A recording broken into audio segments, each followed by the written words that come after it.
Hello and welcome to Reflections. I'm your girl Nadine Edwards. Thank you for joining. I hope as you listen today you'll be inspired, uplifted, motivated in your continued pursuit of becoming a better version of yourself. This past weekend I watched a movie by the name of 13 Lives, which is a movie based on a true story. It took place just recently. When I say recently, 2018 summer thereabout in north of Thailand. Many of you might have heard of the Tham Luang Cave rescue experience where 13 youngsters were trapped in the cave for how many days before they were rescued. So I just thought that I'll take the opportunity to share a summary of the movie with you. Spoiler alert for those of you who have not yet watched it, and pretty much share with you some takeaways that I got from the movie. So on the 23rd of June 2018, 12 junior soccer team players between the ages of 11 and 16 and their assistant coach, age 25, were making their way from a soccer practice match to the Tham Luang Cave. But little did they know that the rain was coming that day and would have trapped them in the cave. Their parents were in the process of preparing a birthday party and was waiting for them to come home to the party. So when the parents realized that the boys weren't showing up for the party, they became concerned and made their way to the cave. How they knew they were in the cave, I don't know. I perhaps missed that information while watching the movie. But they made their way to the caves and realized that all their bikes were parked at the entrance, and so immediately they summoned the emergency services, who came immediately. Before long, the governor was on site, neighbors were on site, the parents, and everybody started rallying immediately as to how they're going to get these young boys out the cave. So the Navy SEALs, they were the ones that were on site to do the job, and it was not before long they were all geared up in their scuba diving outfits to begin their rescue mission in the cave. So after 3 hours and 50 minutes, they were able to get 800 meters deep or 800 meters in the cave and had to turn back. They came out blistered at 5 a.m. in the morning because they encountered rising water levels. The water was aggressive and there were some really narrow areas in the cave that they found very difficult to navigate. So they had to come out. So by day 2, the Thai authorities activated over 100 governmental agencies in an astonishing nationwide effort to rescue the boys. There were also volunteers coming on site in numbers to help get rid of the water levels that they thought was coming from underneath in the cave. But there was a water engineer who came by when he heard the news. Nobody summoned him. And with his expertise, he was able to speak with this elderly man who perhaps was in charge of the farmers who farmed close to the cave. And he was able to say to him, listen, we have to find a way to divert the water that is coming from the top that runs into the cave that is causing the flooding. And so when he had discussion with the man, the farmers had to make a sacrifice to allow the diversion onto their rice field in order to save these boys, whom they hope were alive. So on day 5, the rain was still falling. So the governor thought of summoning 2 experts he knew lived in England. One of them was an IT professional, had a 10-year-old boy, and the other was a firefighter, but they were known to be the world's best divers. So the governor of Thailand summoned them and asked if they were willing to volunteer their expertise to help rescue the boys, which they agreed to and immediately took the flight to Thailand. When they got there, they went into the cave and they were able to go as far as 600 meters, which was known as the T-junction. That took them about 3 hours and 50 minutes. When they got there, they only hear rocks started flying all over the place. And then immediately they saw water gushing through the rocks towards them with a force. And so they had to struggle to get from underneath the water and dodging the rocks. Bear in mind, they had cylinders, 2 cylinders each on either side of them because they had to accommodate for oxygen. They had to make provision for being in the cave for hours. So imagine the hose, the regulator and all. Just imagine that little moment of unexpected catastrophe. They both agreed immediately to exit the cave. So we are seeing here now a force of nature working against them. Some of the Thailands, because they're into their shrines and their statues, they are their gods.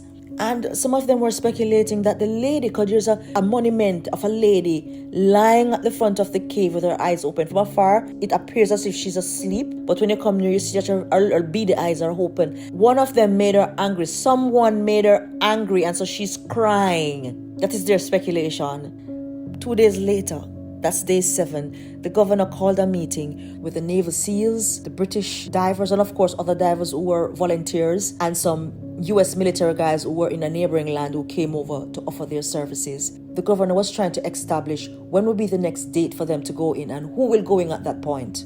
Because Naval SEALs men tried, they failed. The British divers tried and they failed. The Naval SEALs were saying, we can only account for our men. We can't stand the risk of these men coming from another country, going to the cave, and something happens to them. It would be bad for tourism. But there's an elderly man in the rooms who made a point that these guys have been diving under all kind of adverse circumstances, have 30 years experience, the best divers in the world. They know what they're doing. This cave is no walkover cave. Did you look at the map? And they showed them the map. This is no ordinary cave. The crevices that you have to go through and the length of it and the hours that you have to, and it's not just normal or ordinary scuba diving breathing. You have to breathe a particular way when you're underwater in that cave, the man was saying. So the governor stood up and said, listen, we're not going to go back into the cave until the rain stops and some of the water subsides, or we are able to bail out some of the water. Day 10 came. That was the 2nd of July. And the rain eased up and some of the water subsided. And so the Navy SEALs were preparing their men to go in, and the governor insisted with the leader, please allow these 2 British experts to go in. They know what they're doing and they will be able to get the job done. And by then, the minister needed an update. And so, out of respect, he listened to the governor's recommendation. So the 2 British divers went back in a second time. This time, the Navy SEALs leader said, okay, walk with this camera and take pictures of everything you see when you get to the boys. And take pictures of them. So they eventually found them. All 13 of them were alive, though malnourished. To their amazement, they were very surprised. And I said to myself, how is it that they went in to search for these young men and brought no food? So the obvious answer was they never expected them to be alive, which came out in another scene, by the way. And so they were like, so when are we getting out of here, sir? We are hungry. And then one of the divers reassured them that several more men are going to come tomorrow. We're going to bring lots of food and we're going to get you out of here. And the other diver said, you don't know that.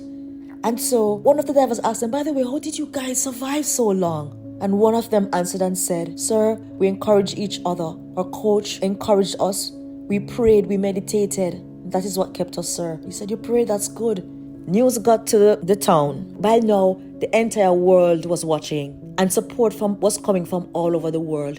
And so the news got out that the boys were alive. So the parents started celebrating, the officials were celebrating, neighbors, everybody. But this one British diver said, why are you guys celebrating? You bow down to shrines. You think that the best divers can help them, and you think that all the water pumping from the cave can help them. Don't you see? They're not going to make it. They're not going to live. They're going to all die. How are they going to come out the cave? How long will the water take to subside? How long will it take if we decide to start boring holes into this mountain? How long is it going to take before we get them out? And let's say we put them underwater. Do you think they will make it for hours underwater, scuba diving with masks on their faces?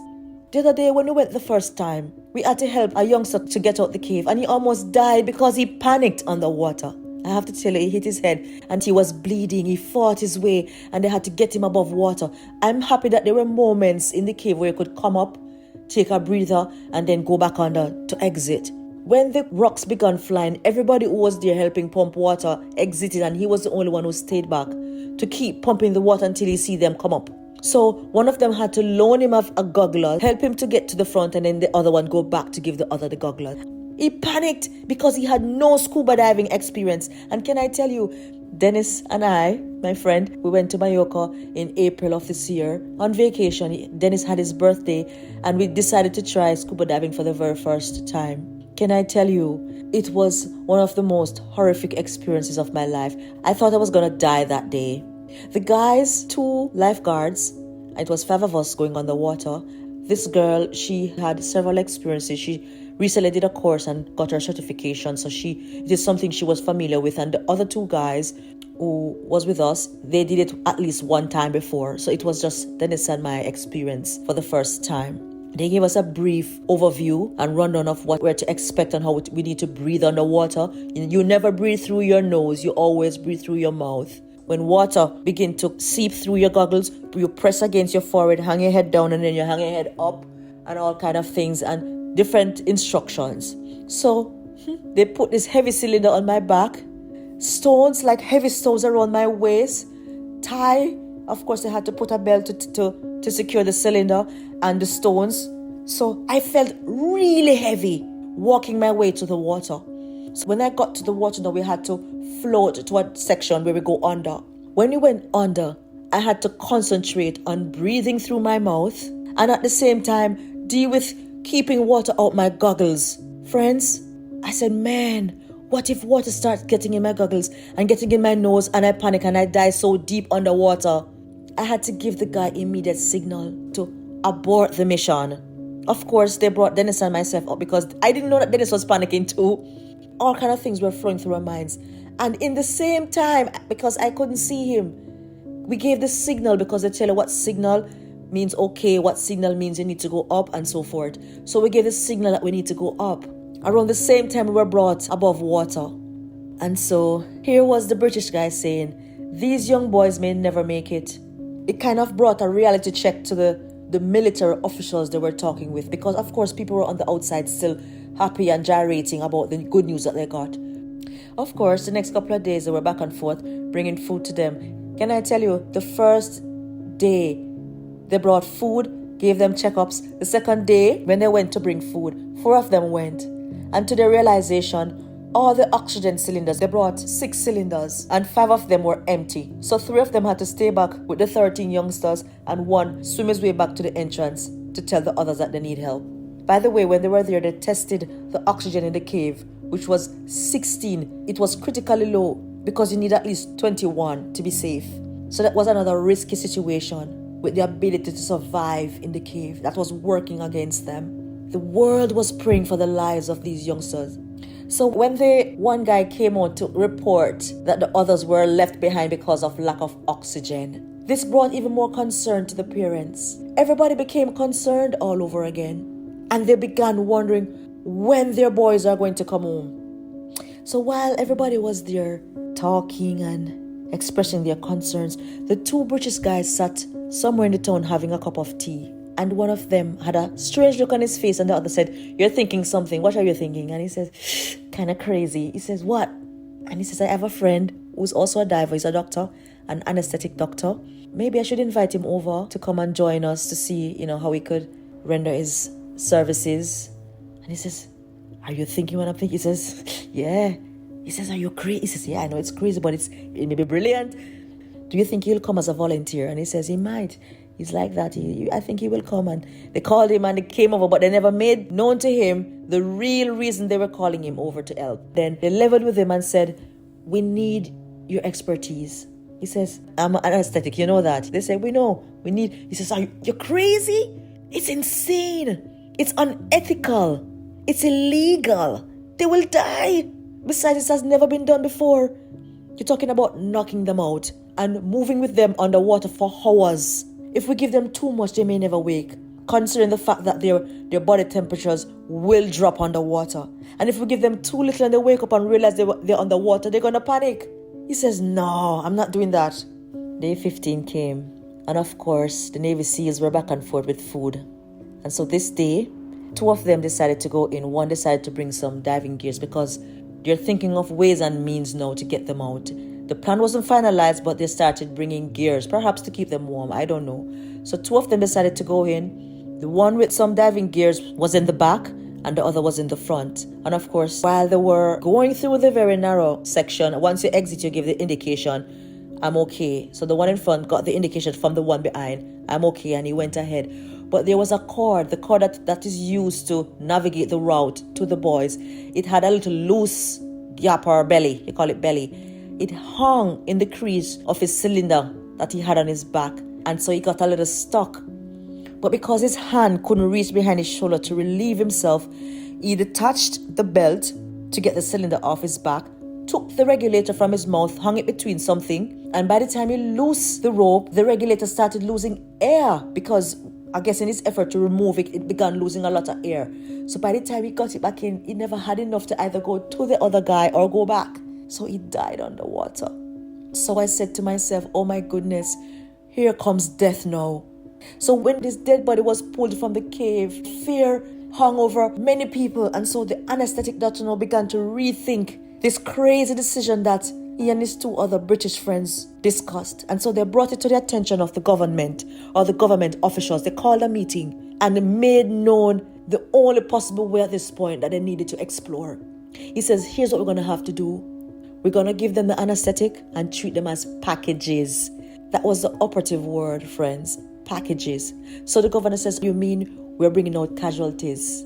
The doctor said, yes. We're not expecting them to come out alive. And so they had to swear, everybody in the room had to swear to secrecy, that this will not be spoken. And so the plan was to rescue 4 at a time. 5 divers were going to go in. The anesthetic doctor, the 2 British and 2 others. So they brought extra cylinders, spaced them out along the way, and they also spaced out themselves to preserve their energy in the whole operation of transporting these quote-unquote packages. So 3 went to the boys, the anesthetic and 2. And the first quote-unquote package, at some point, it seemed as if he was going to wake up. And then when the diver who was transporting him realized, he dropped the needle underwater, so he had to put the boy against the wall and go under the water to find the needle, which he did, thank God. And when he came back up, the boy's eyes were open, but because he was still under the drug, he never made any particular retaliation or fight. And he was able to stick him again immediately, and he went right back into the coma. So when the paramedics or the medical officials and everybody at the front saw this first body come out and he was still breathing, they said his vitals are stable. Every single one of them, as they come out, were immediately rushed via helicopter to the hospital. So they were not able to provide the parents with any news because they needed to have every single boy from the cave to be able to make any form of report to the parents, which I think was very strategic. So day 1, they completed the 4.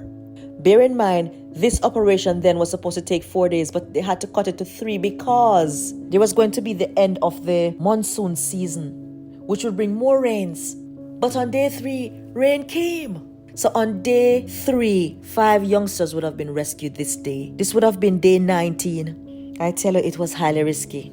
I forgot to even mention this, that one of the boys, the smallest in size, had a very funny shaped face. So on day 1, they realized that the mask couldn't fit, so they had to put in a special order for him. So on day 3, when they brought this little pink goggles or face mask, it still couldn't fit. And they looked at each other in silence as if to say, the possibility lies that we may lose one.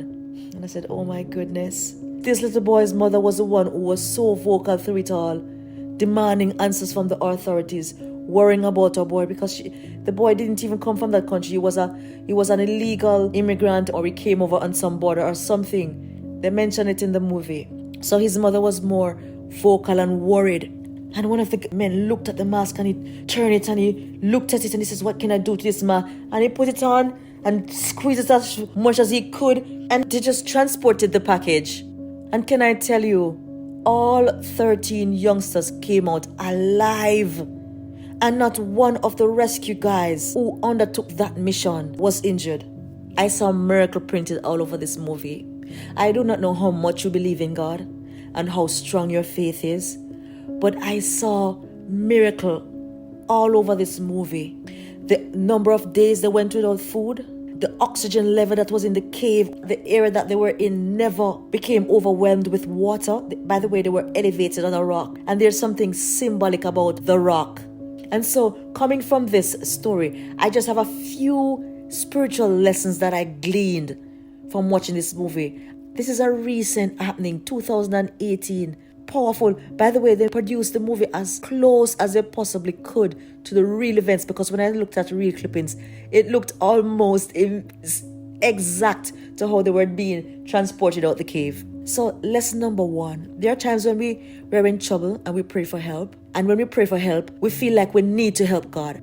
You know why many of us think that way? Because too often we allow people to infiltrate our thought process with the saying that God help those who help themselves. But it's not all the time God needs our help.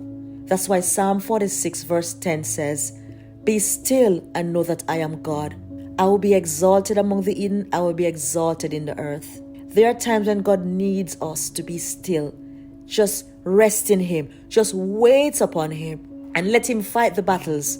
If you're having problems with your boss or a co-worker, let God fight your battles. You pray and let God fight your battles. You're having problems with your spouse or your children, let God fight your battles. Whatever the situation, if God is telling you, be still, because these boys had to be still. God never needed their input because God was very present, and the experts never needed their input. They had to be in a stilled position to be able to live, and the experts didn't fail because God was present. God will not fail you. Be still. While you wait, be patient. Because after the boys realized that there was really hope with the first appearance of the two British divers, they now became anxious and impatient, and they just wanted to be out. And the coach had to say, close your eyes and just breathe. Breathe. And calm them down and say, help is going to come. Remain hopeful. You'll be out of here soon. So there are times when we pray and we just want the answers immediately. We want answers right away. But God is saying, wait a little longer. If He gives you His word, He's going to come through. If He makes a promise to you through His word or through whatever source, He's going to come through. His timing is not our timing. Our timing is not His timing. And His timing is always on time. So it pays to wait a little longer. I believe there's a symbolic message about the rock that they were elevated on, that they were mounted on, that they sat on, sleep on, that they were safe on. Because there's a song that goes, on Christ the solid rock I stand, all other ground is sinking sand. Christ in Matthew 7 says, everyone who hears His words and put them into practice is like a wise man who builds his house upon a rock. The rain came, the stream rose, and the winds blew and beat against that house. Yet it did not fall because it had its foundation on a rock. But everyone who hears His words and does not put them into practice is like the foolish man who builds his house upon the sand. The rain came, the streams rose, and the winds blew and beat against that house, and it fell with a great crash. Who are you putting your trust in? On what foundation are you building your house? Your faith. A great storm is coming, and it's going to beat against everyone's house. Notice amidst this particular crisis, there was also a food crisis, and they had to find ways to survive. There was no food for 10 days. That's a long time to be without food. But we already know what kept them alive. Prayer, meditation, self-discipline.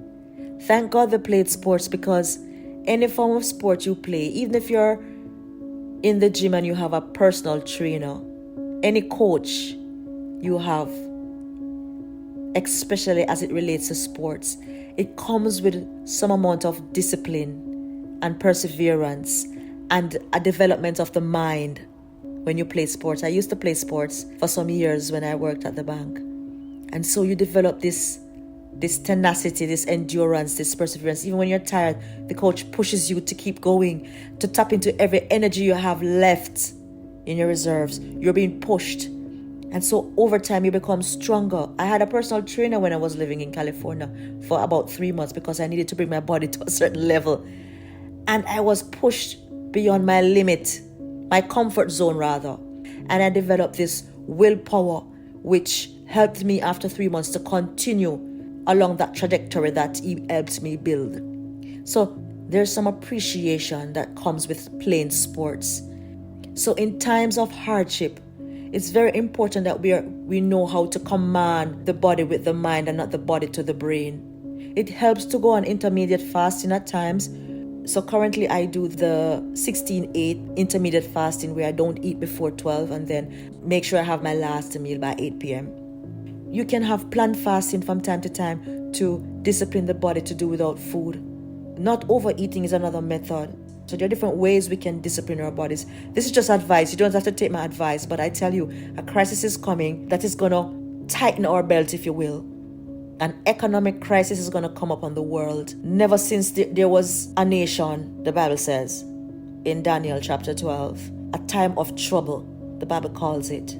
So it serves us well to begin to discipline our minds and our body. Let the brain commands the body and not the body the brain. If you pay attention to the news, we all see that a crisis is coming. It's no joke. When the crisis hit, we're going to need something outside of ourselves, something outside of our families, outside of the money that we think we have to carry us in these hard times. Some of us are financially stable right now, financially well off. And believe it or not, overnight, you can lose what you think was secure. That is how unpredictable and unstable the times are. These days you can barely plan because everything is so up in the air now. Everything is so uncertain since COVID-19. That was a rude awakening. That was something none of us saw coming, which should really sink in right now that we ought to start making certain preparation for any other unwelcome interference in our daily lives. So we need to tap into someone that is bigger than ourselves, that helps to bring hope, strength, and everything we need to weather the times that are coming. You're going to need hope. You're going to need self-discipline. You're going to need prayer. You're going to need You're going to need, I almost said medication. But there's medication in meditation, can I tell you?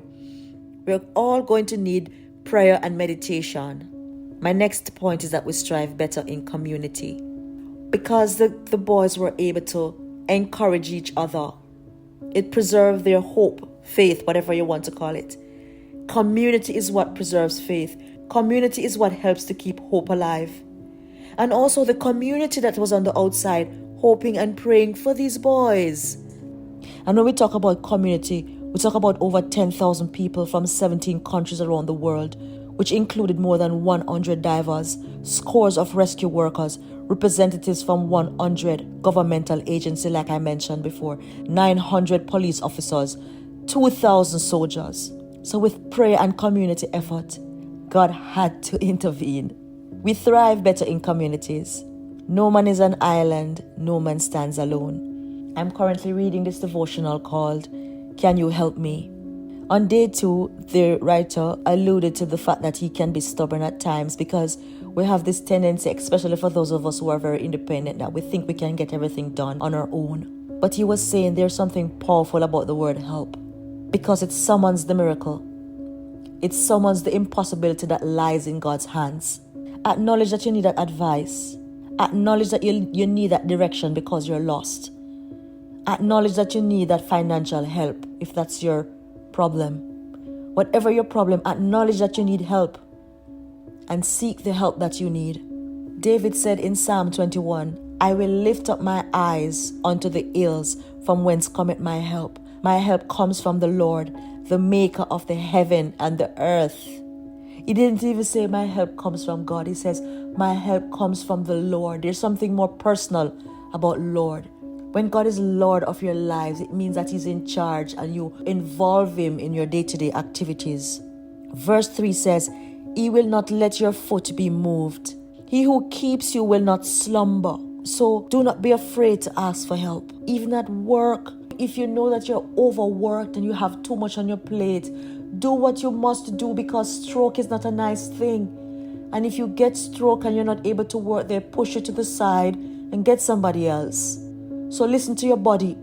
If your head is feeling woozy or feeling funny or you're feeling some sort of strange way in your body, pay attention and respond accordingly and seek the help that you know you need. So do your best, and when you know you have done your best, then you will seek the help you need for the rest. The country of Thailand was not afraid to seek help outside of themselves. They could have had this pride to say, we don't need anybody else's help, we will get this done. But they sought help.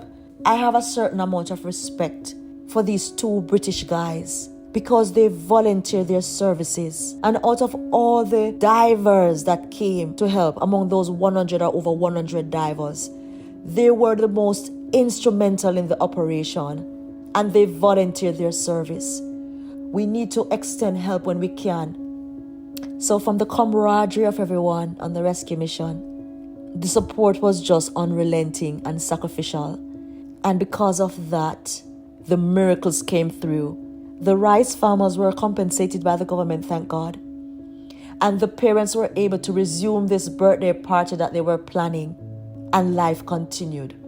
So I hope reflecting on this movie was a blessing to you. And if you decide to watch it on Amazon Prime, I believe you will still find it intriguing. God bless you. Thank you for listening to today's reflection. Join me next time for another episode. Until then, stay blessed.